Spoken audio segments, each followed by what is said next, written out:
ఏం చేస్తున్నారు? ఇదిగో కార్తీక మాసం వస్తుంది కదా, ఒక స్పెషల్ చేస్తున్నాను. ఏంటి? నాన్ వెజ్ బంద్ కదా ఈ నెల రోజులు కూడా. ఆ నాన్ వెజ్ ప్లేస్ ని రీప్లేస్ చేయడానికి ఒక స్పెషల్ గా ఒక ట్రై చేస్తున్నాను. చూద్దాం ఎలా వస్తుందో. ఏంటో అది? ఓ వావ్, దాంతో ఏం చేస్తారు? అది ఓన్లీ పికిల్ చేస్తున్నాను. ఇలా చూపిస్తాను. హాట్ గా వాటర్ మంచిగా బాయిల్ అయిపోవాలి. హాట్ వాటర్ లో ఇది మంచిగా బాయిల్ అవ్వాలి. మూత పెడితే బేగ్ ఇది అవుతుందేమో. పెడతాను.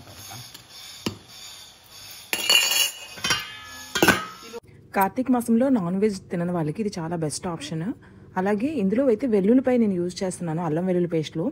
అది కూడా తినని వాళ్ళు వెల్లుల్లిపై స్కిప్ చేసి అల్లం ఒక్కటే వేసుకోవచ్చు. పికిల్కి మసాలా రెడీ చేసుకున్నాము.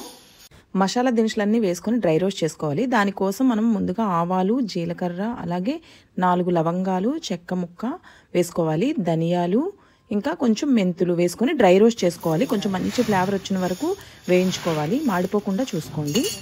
మంచిగా చిట్టపట్లాడుతూ వేగుతూ ఉంటాయి అన్నమాట. ఆవాలు ఉన్నాయి కదా, ఆల్రెడీ మనము సోక్ చేసుకొని పెట్టుకున్నాం కదా సోయాలో, అందులో కొంచెం సాల్ట్ వేసి మళ్ళీ మొత్తాన్ని కలుపుకొని ఉంచుకోవాలి.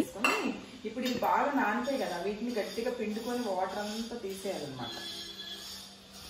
వాటర్ అంతా స్క్వీజ్ చేసిన సోయాని ఇప్పుడు మనము డీప్ ఫ్రై చేసుకోవాలి. డీప్ ఫ్రై అంటే మరి ఎక్కువసేపు చేయకూడదండి, కొంచెం కలర్ చేంజ్ అయిన వరకు చేసుకుంటే సరిపోతుంది. ఇది కొంచెం ఆయిల్ మనము సరిగా వాటర్ కనుక తీయకపోతే ఆయిల్ ఎక్కువ పీల్చుకునే ఛాన్స్ ఉంటుంది. అందుకని చాలా గట్టిగా పిండుకోవాలి, అప్పుడు వాటర్ అంతా రిమూవ్ అయిపోతుంది. చూసారు కదా, ఇలా ఫ్రై చేసుకున్న వాటిని తీసుకుని పక్కన పెట్టేసుకున్నాను, ఒక బౌల్లో తీసుకోవాలి. ఇప్పుడు నెక్స్ట్ అదే ప్యాన్లో నేను ఆయిల్ ఎక్కువ ఉందని చెప్పి కొంచెం ఆయిల్ సైడ్కి తీసేసాను. అందులోనే మిగిలిన ఆయిల్లో ఇప్పుడు పోపులాగా పెట్టుకోవాలి. దానికోసం అల్లం వెల్లుల్లి పేస్టు, కార్తీక మాసంలో స్పెషల్గా చేసుకున్న వాళ్ళు ఈ వెల్లుల్లి తీసేసి అల్లం ఒక్కటి వేసుకోండి సరిపోతుంది. తినేసిన వాళ్ళకి ఏం ప్రాబ్లం లేదు, సేమ్ ప్రాసెస్. అందులోనే పసుపు వేయాలి. పసుపు వేసిన తర్వాత కరివేపాకు కూడా మంచిగా వేగాలి. నెక్స్ట్ మనము ఇందాక ఆల్రెడీ చేసి పెట్టుకున్నటువంటి మసాలా పౌడరు, కారము, ఉప్పు అన్నీ వేసేసుకొని మిక్స్ చేసుకోవాలన్నమాట. అది ఎక్కువసేపు అలా వేగిపోకూడదు. ఇవన్నీ వేసిన తర్వాత 1 మినిట్కి స్టవ్ అయితే ఆఫ్ చేసేసి, మనం ఆల్రెడీ పక్కన పెట్టుకున్నాం కదా ఇందాక మీల్ మేకర్, ఫ్రై చేసిన మీల్ మేకర్ని, అది ఇందులో వేయాలి. మీకు కలుపుకోవడం ఈజీగా ఉంటే ఇందులో మంచిగా కలుపుకోండి, లేదు కష్టంగా ఉంటే మళ్ళీ బౌల్లోకి తీసుకొని బాగా మిక్స్ చేసుకోండి.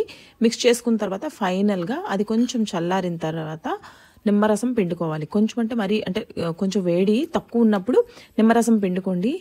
ఫైనల్గా నిమ్మరసం కూడా పిండేశాను.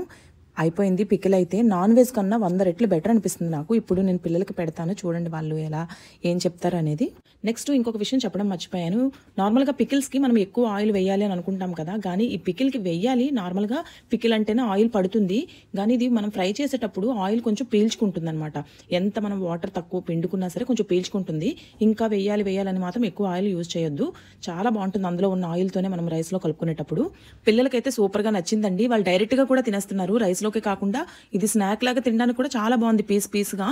సోయా కనుక చాలా మంచి క్వాలిటీది అయితే సూపర్గా ఉంటుందండి. ఇది మీరు ఖచ్చితంగా ట్రై చేసి చూడండి.